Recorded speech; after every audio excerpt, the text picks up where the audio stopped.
Hi, everyone. Welcome to the Unschooling Lifestyle. Today, I have Jamison Eige, and he is actually the first dad that I interview about unschooling.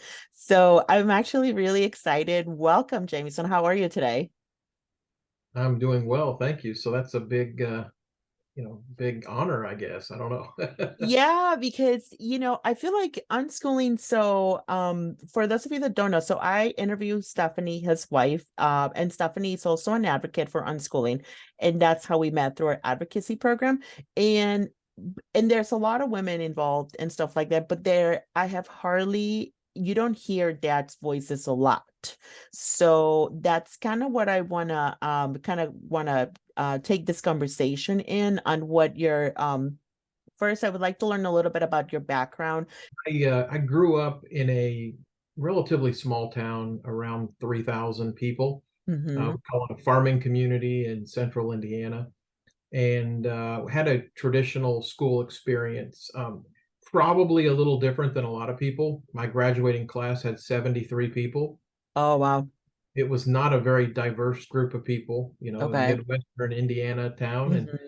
it was a very safe environment. Really didn't have any of the issues that a lot of kids deal with today in school. Okay. Mm-hmm. So for me, it was a really positive It was a experience. positive one. Yep. Mm-hmm. I was pretty active with the music, with band, and I marched in a drum and bugle corps. And then was involved in sporting events as well. But Mm-hmm. yeah, so that's kind of my school Mm-hmm. experience in high school. I went on to college, graduated from Ball State University, and Mm-hmm. then later got a master's degree from Webster University. So Mm-hmm. So that's been so did you have any experience, when you were in high school with like homeschooling, did you know about unschooling? I know homeschooling is fairly obviously most common, but did you know anything about unschooling during your school years? sure. So for a frame of reference, I'm 50 years old, so that'll Mm-hmm. put kind of the timing in perspective. Um, and there were a few people that homeschooled, and I was aware of homeschooling. I Mm-hmm. had never heard of unschooling. It certainly Okay. wasn't on the radar. And I'll just be really transparent. Yes. Most of the people that were homeschooling kind of had the stigma of they were Mm-hmm. kind of the strange family, and but that was at a time when it was very, not very common, Yes. and Mm-hmm. people did it for various different reasons. But yeah, I mean, I there's one homeschool story that I think about that stands out to me, and that was Mm-hmm. early in my career, actually in sales. And I remember visiting a house, and it was a sales call, and in the middle of the day on like a Tuesday, and there were the kids playing in the yard, squirting the hose and running around, and I'm thinking to myself, why are these kids here? Shouldn't they be in school? Mm-hmm. And the wife said, "Oh yeah, yeah, we homeschool." And my immediate thought was, well, shouldn't you be doing school? Like, you know, so Actual work, right? Actual right, work, they what are call they it. Yeah. doing out in the yard? Yes. Right. So and I think that's what a lot of people think, maybe even Yes. still today. So Yeah. Yeah, that's very interesting. So let's fast forward to, you guys have the kids and they're in school. So at this point, right before, Emerson said he was in third grade. So as they were getting ready to, be done with public school, did you see like a change in them from when they were before school, and then during school? Like, is there something that kind of sparks your interest or your question in like, oh, they were more alive before, they were more interested in certain things before than they are now, like what's happening? Was there something like that for you? well, I guess I'll say this. I traveled a lot, and I Mm-hmm. still do quite a bit. So some of those things that you might notice, admittedly, I really didn't They notice weren't them apparent. Mm-hmm. much. That's where, my wife, Stephanie, obviously was much more in Mm-hmm. tune with some of those things. Mm-hmm. I will say that it wasn't an easy transition, or just a quick transition for us to all of a sudden now we're doing unschooling. Mm-hmm. I think it probably covered the fact that we did remote learning, we did Yes. virtual learning, we Mm-hmm. tried all these different things. Mm-hmm. And then those weren't really good positive experiences. It wasn't really until we did the unschooling, and it wasn't just like you flip a switch and all of a sudden Yes. you're Yes. unschooling, right? I mean, Yes. it takes a lot of time and Yes. kind of to develop. And I don't think I really saw a big difference, probably at least for about a year. Yes. And then you started to see and feel it. I think it takes a lot of adjusting for the kids as Mhm. well, Yes. because they don't really feel like they're doing the right thing, or then they Mm-hmm. have to kind of get over this, Yeah. well, should it be somewhere else? Or Yeah. so, but then you really start to see kind of the transition. Yeah, I really love what you said about, it's not like you flip a switch and all of a sudden you have this beautiful rhythm, for everyone though, because Right. it really is. I mean, I think the transition, a lot of people say like the deschooling aspect, that transition period, it's about a month, per year that you were in public school. But I really think it's a little bit more than that. Like it's an ongoing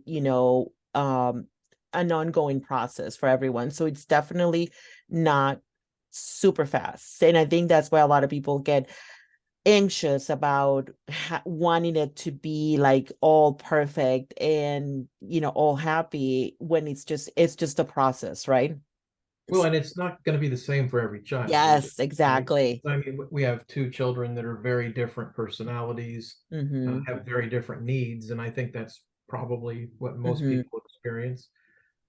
And then I think it takes a while for the parents to understand kind of their place and their Mm-hmm. role, Yeah. uh, and depending on how old the kids are and how involved you've Mm-hmm. been or not involved, Yes. that probably makes Yes. a difference too. Yeah, yeah, there's so many different variables. So yeah, every family is definitely different though. So when Stephanie brought up, us unschooling to you, after like the virtual learning and stuff like that, what is your first immediate reaction for it, or how does she bring it up to you?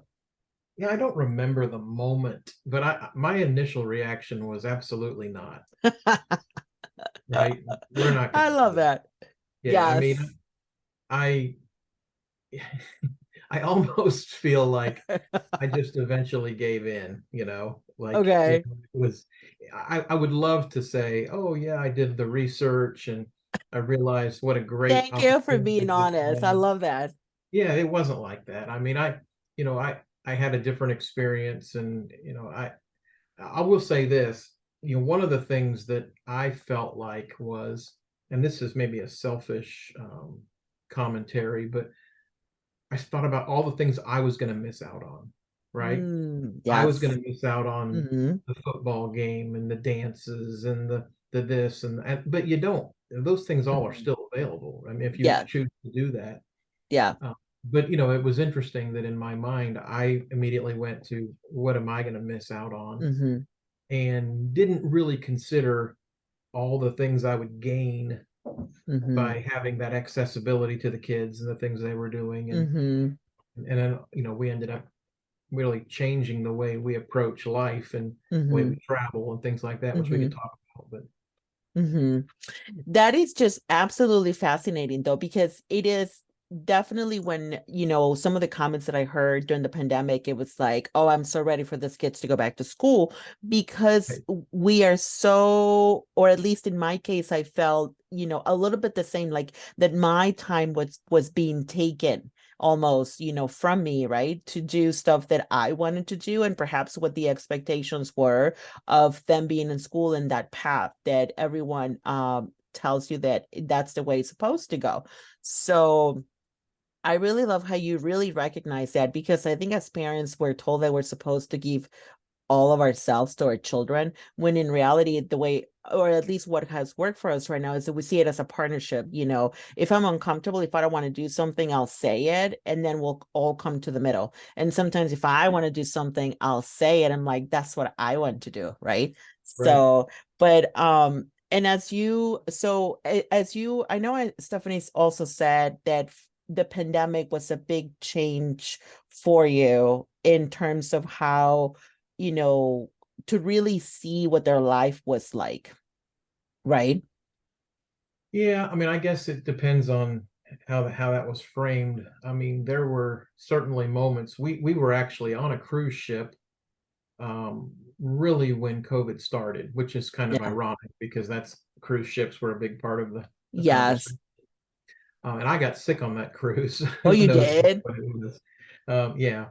Well, but then what we it was a little bit of a shift for us, but it Hmm. really wasn't that big of a impact because we were already transitioned to Yes. doing what Hmm. people were starting to try and live and do. Hmm. I think the biggest problem for us was the way that we live our life and the way that the kids learn is by going out and getting involved and doing things and Hmm. going places, and that was kind of taken away, right? Yeah. Like they were going to the science center and having learning at the science center, or whether going to a group class for math or something, and all of a sudden those things weren't happening. So we had to take it upon ourselves, partially to keep from going stir crazy, but also just to make sure we were continuing to evolve and give Yes. opportunities. And Hmm. frankly, at that time, I could work from anywhere.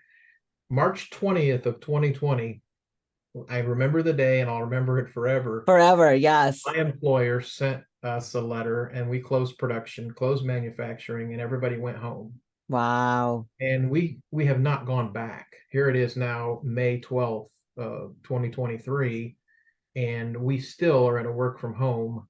Now it's a couple days a month, people all come in and have collaboration, but it's Hmm. really it's not going back to what it was, right? No. Hmm. So we decided to go across the country and basically take a trip to California, which seems absurd in the middle of a pandemic to go No, drive we did across too. the country. Right. Yeah, I we mean, some travel. people We thought we travel were a lot. crazy. Yes. Yes. Uh-huh. Um, and yeah, and it was hard because some of the states we went to weren't Hmm. open. Yeah, things were Um, super very limited. Yeah. Hmm. yep. But that was the way we dealt with it. And it's now led us to we're getting ready to go again on another trip to do the Pacific Northwest. And Hmm. so we're looking forward to that as well. But Yeah, that's so exciting though.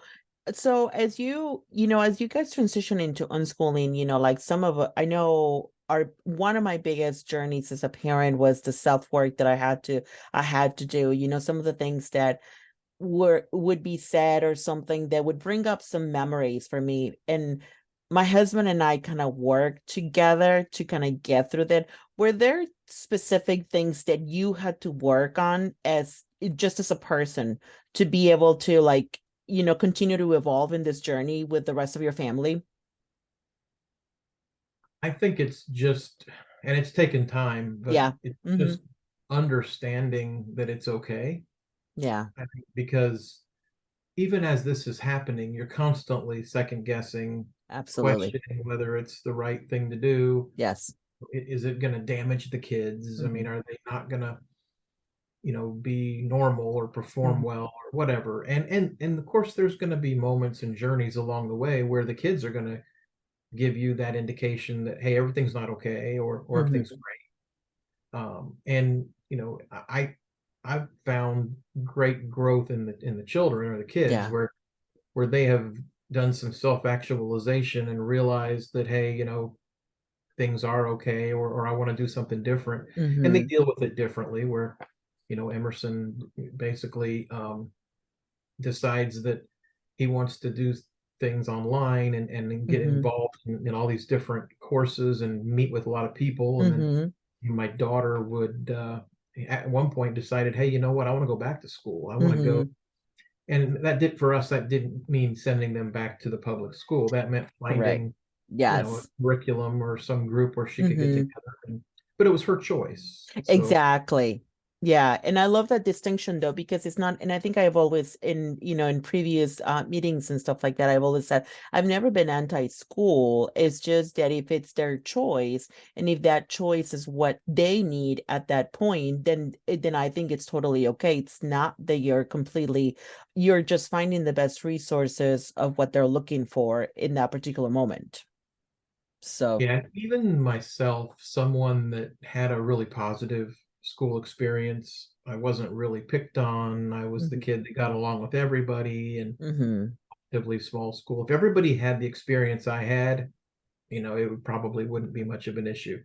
Most people don't have that No. experience. I'm Yeah. fully aware of that. But even with that frame of mind, I would be very hard pressed to send my kids to school now. I Hmm. mean, things I see, the things I hear, really the stress the kids are having to deal with Yeah. that Highly agree are with that. are really just not necessary, and Hmm.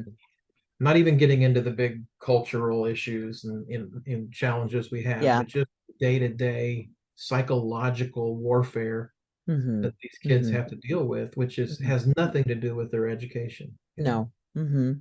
So I would have a hard time sending one of the kids to school now, Yeah. knowing and experiencing what I've done. Prior to Yeah. that, yeah, I have no issue at all. Yeah. But I think it's because, we are just, we're grown up knowing that that's the way, that's the road, right? Like that's Right. just what everyone has done. So that's just the way things are though. So, do you think that if you had like freedom on your time, when you're in school, would you have explored, like different, would you have dived into a different thing, you know?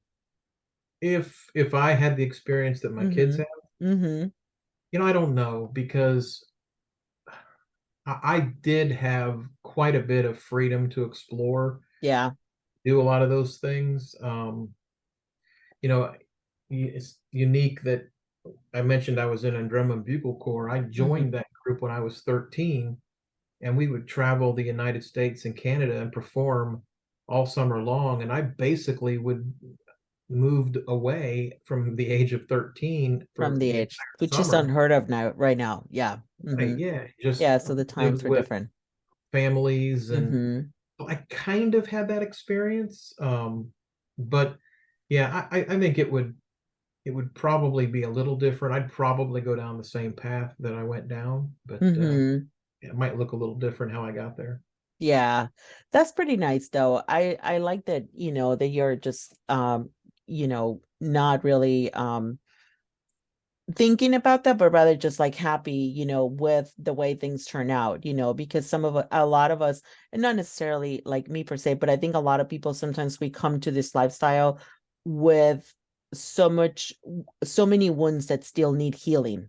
Right. And that's what Emerson and I talked about is that even though unschooling, I think works for everyone, it probably is not the best thing for everyone because we have so much healing to do, and we could probably potentially do more harm than good if we don't heal that. So Well, um I think, and maybe you touched on this, the parents don't have to be hyper involved, mhm, but it has to work. I mean, yeah, I don't think it would work for everyone if the parents really are just gonna check it in and be done, right? I mean, you have to still be involved in what's going on in their yeah, lives and yeah, help guide them and give them mhm, opportunities, right? yes, So you can't just check out. But yes, it also, I don't think neither my wife or I would consider ourselves educators.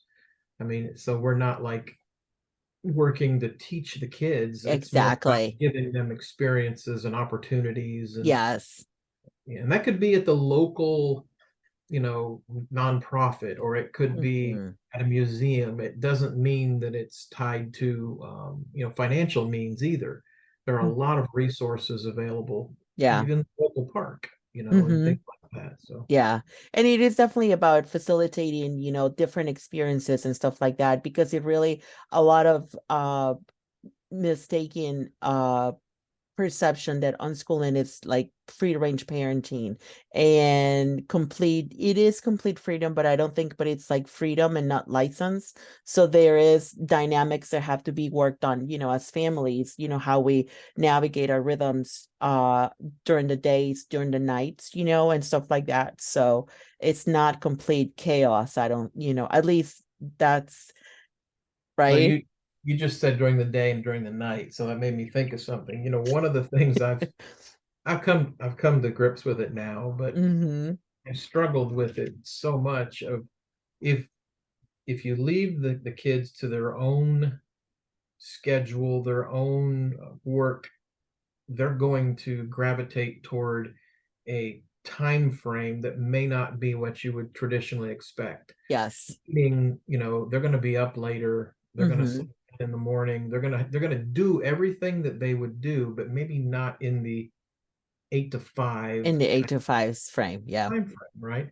So in the very beginning, it was really difficult for me Mm-hmm. to have him awake or my daughter awake and doing something like in their room, or just because I'm thinking, oh gosh, they need to be asleep.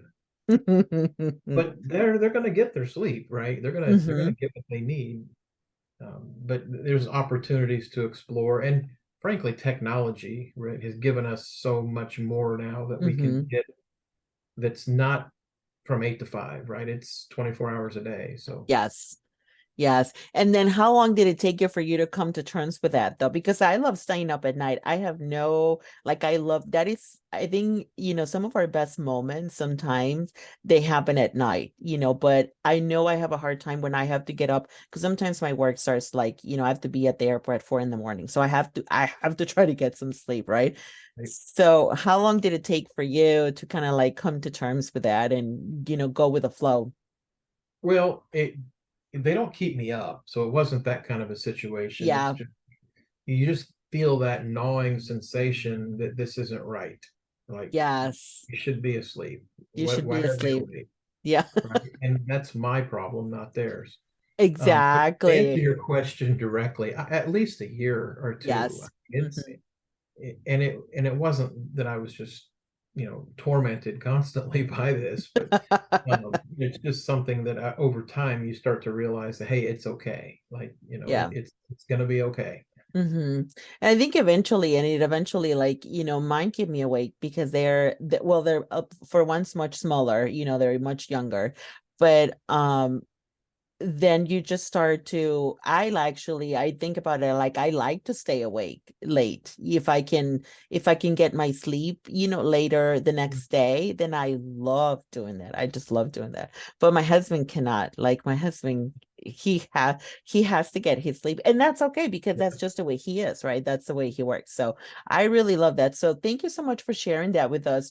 What kind of words for parents, like I said in the beginning, the the role of the dad, it's so important, but I think it's also so underappreciated sometimes of what how dads and how males in particular like transition into this lifestyle. I think it's very different. And if you could say something to a dad that are a family that perhaps is thinking about unschooling or in their own transition journey, any words of wisdom for dads out there? Well, I think it depends on how it's being done, but I think in most cases it tends to be, the woman or the wife or this, Mm-hmm. that's leading the journey. Not Yes. always. I mean, I don't want to say that's the way it is for everybody, Yes. Mm-hmm. but I think just supporting the process, right? Now, for me, support was just basically getting out of the way and giving up my, I guess, my beliefs to my wife and letting her run it, run Mm-hmm. that process. Probably not the best way to do it, right? That Mm-hmm. would be if I could go back and do it anything over, I would be more involved in the beginning and, Mm-hmm. and like in a positive way and more Mm-hmm. supportive of what was happening. Whereas, I probably didn't make it as easy as it could have been because of Mm-hmm. I did feel like we weren't necessarily doing the right thing. Mm-hmm. But I think so. I would say support, being there for both the children and your Your wife, your spouse. spouse. Mm-hmm. And then also just relaxing and letting it happen. I think Yeah, understand. trust and wait. Yeah, there's not a manual that says. I mean, there are manuals, but there isn't a specific one that says this is the way it's going to happen, and if it's not this way, it's not right. Mm-hmm. Every family is going to be different in the way they Every operate. family is different. Yeah. And I guess the only other piece of advice is don't worry about what other people think about what you're doing, because I can tell you that um, one of the things I like to say for shock value now is my kids haven't been to school since the third grade. And people like, especially, I'm saying like in a business setting where you're introducing yourself or saying something interesting about yourself, Yes. or one of the, which happens a lot. Uh, Hmm. that's always something I would pull out if it's a group I haven't ever met. And it evokes some really interesting conversations because they're like, what do you mean? And then how old are they? And then you start to talk about unschooling, and then Hmm. they don't know what it is. And so then everybody's really curious because it sounds like this mystical, Yes. unbelievable thing. And then is that even legal? And I mean, you get all those things. And Yes. um, so I think it took me a long time to get to a point where I would say that in a group as the icebreaker, right? Hmm. Hmm. But now I welcome that opportunity and that feedback, and I feel safe in that environment because I know how the story ends, right? I mean, at Yes. least not it's not over, but um, yeah, I advancing forward. It's been quite a while. So Yes, yes. And I love that because actually that was going to be my next question about how do you do it in the workplace, when you meet people and stuff like that. So it almost sounds like you have you turn into like an advocate without really being an advocate for it almost, right? Because you I share think, just the yep. basis of it, right? Yeah, I think so. And what I've found is today, a lot of people say, oh, yeah, my sister does homeschooling, or, it's always the homeschooling. Hmm. Not Yeah. very often will you find somebody who understands or does the unschooling, The unschooling, yeah. but it's out there. And I think it's not a big jump to go from homeschooling to unschooling. Generally, the homeschooling people are doing it, they're just working harder. Maybe Yeah. necessarily in some Yeah. cases. Yes. But I think they want the same idea. But yeah, I just turn it into a positive and frankly something very unique. Yeah, because it really is though. It really is though. Do you find yourself sharing about the connection between all four of you as a family, like um as a positive? Because I think that's probably one of the most beautiful things that come from this lifestyle is the connection with our children. Yeah, I think mostly see that through the flexibility and freedom that Mm-hmm. we have. Yeah, And it's in those moments when we probably are able to connect the most. I yeah. will say that we drive everywhere. So even the long trips, if we go on a cruise, we would get into the car and we would drive to the cruise port, which is Okay. 8 to 10 hours. 8 to 10 hours in a car, right? Could be Mm-hmm. torture with your family. It can um, be. There's always potential, right? well, right. A lot of Yeah. people, it doesn't sound like it's fun for the first hour and the last Yeah. hour, and everything. But generally, we do pretty well. I will Yeah. say just a bit of advice. We try not to drive more than 6 hours in a day, um, Yes. unless we have to get somewhere. But Somewhere. Yeah. Hmm. that's kind of the sweet spot. But Yeah. That's you do more than I do. Like I do just about 3 hours drive and that's it. I'm done for the day. But do you guys stop even like in between your destinations? Do you normally stop and explore some areas or you just drive straight through? well, so it depends. Like if we're going on a cruise and the kids they're both diamond cruisers with the cruise line. I mean, we've done it enough, and so I mean, we really enjoy that. But Okay. if we're trying to get to a destination, we'll just go. We'll just go. Yeah. But a lot of our trips, I think my wife probably talked about trying to get the kids to all 50 states. That was a goal Yes. they had. Yeah. And so then we kind of imposed the 6 hour rule. And if we see something along the way we want to do or see or stop, Hmm. we just go. It's not a lot of planning. I mean, That's right what now, Emerson said. I yeah, love that. we know the route that we're going to go, meaning like the general vicinity to hit all the Hmm. states. But I've booked one hotel room for 18 days. The rest we're going to just wing as we go on the road. And we I don't take love an that. RV or a camper van. We do get hotel rooms. So Yeah. maybe that's cheating. I don't know, but No, I um, just think it's what works for you though. It just, and it's I just think easier. that's the beauty of it, right? I mean, it's just you just find what works for you and for your family, and that's it because Yeah. that's your main people, your world, right? So I feel like the piece we're missing now is the YouTube channel where we can be recording all this and people can like watch us on our journey because the people do that now. It's a, yeah, people and do I would that. love to do something like that, but that just seems like so much work to me. Yeah, well, I think Emerson did say something about, he does have a YouTube channel, so he said that he would like to keep on, so maybe it's something to try on as you approach this Yeah. new trip. That's so amazing though. So I am so very grateful for you for your time and for your experience coming from the dad perspective because I really think that it's really, really missing out there. Moms, we are all over the place, but I think dads have a very important voice. And I thank you so much for sharing this with you. And any last words that you would like to leave us with? I guess I'd just go back to what I said and just kind of Mhm. reinforce it from the perspective of, relax. It's going to be It's okay. gonna be If okay. you're on the fence about, making the journey, it's probably something you need to do because you wouldn't be looking into it and considering it if you didn't think that you needed to do something or make a move or make a change. And if you had the kind of experience I had, maybe you wouldn't even ever be exploring that. Mhm. But as you're exploring and considering it, um, you know, it's not a problem. It's a good thing. Just be supportive, help each other, and watch it evolve. Yeah, I love that. Thank you so much. And for those of you watching, Stephanie, Jamison's wife, she's an advocate and she's a fantastic resource and a unschooling coach as well. So we will have all of her links if you would like to connect with them and just get to know their journey and have them help you along the way if you are just starting out as well. So thank you so much, Jamison. We really, really enjoyed our conversation.